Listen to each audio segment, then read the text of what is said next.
হরিপালের দিকে নজর রাখবো। অচৈতন্য অবস্থায় উদ্ধার কিশোরী। বিডিও অফিস এলাকা থেকে উদ্ধার কিশোরী, অর্ধনগ্ন অচৈতন্য অবস্থায় উদ্ধার। আরো বিস্তারিত এই বিষয়ে রানা আমাদের জানাতে পারবে। রানা, ঠিক কি ঘটেছে, কি জানতে পারছো?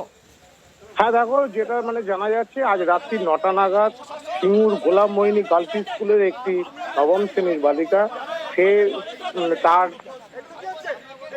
অর্ধনগ্ন ও অচৈতন্য অবস্থা তাকে পাওয়া যায় হরিপাল গোপীনগর যে এলাকা আছে, সেখানে একটি পাড়ার গলির মধ্যে থেকে।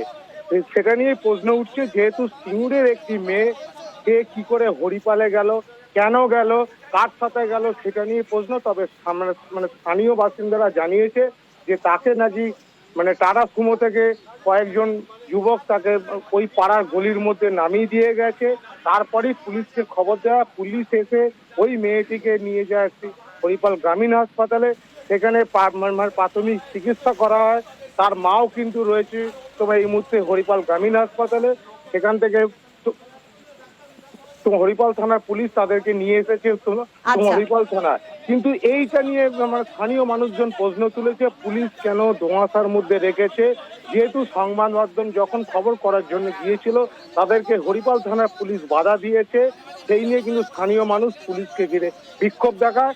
তবে পুলিশ সুপার যেটা জানিয়েছেন যে ঘটনার পুরো তদন্ত হচ্ছে, প্রকৃত যারা দোষী তারা কেউ রেহাই পাবে না। বেশ। হরিপাল থানার মূল সেন্টার একদম হরিপাল বাজার থেকে 600 মিটার দূরে আমাদের 18 নম্বর রাস্তার গলি অন্ধকারের মধ্যে একটি ছাত্রী ওই এলাকার মহিলারা দেখতে পায় তার শরীরের কোনো পোশাক ছিল না। এই ধরনের ঘটনা যা আমরা স্তম্ভিত হরিপালবাসী হিসেবে।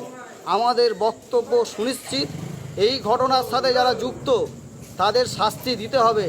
এরকম একটা ক্লাস 11-এর ছাত্রীর উপর আমরা মনে করি যে শারীরিক নির্যাতন করা হয়েছে, এবং সেই শারীরিক নির্যাতনে যারা দোষী তাদের শাস্তি দিতে হবে।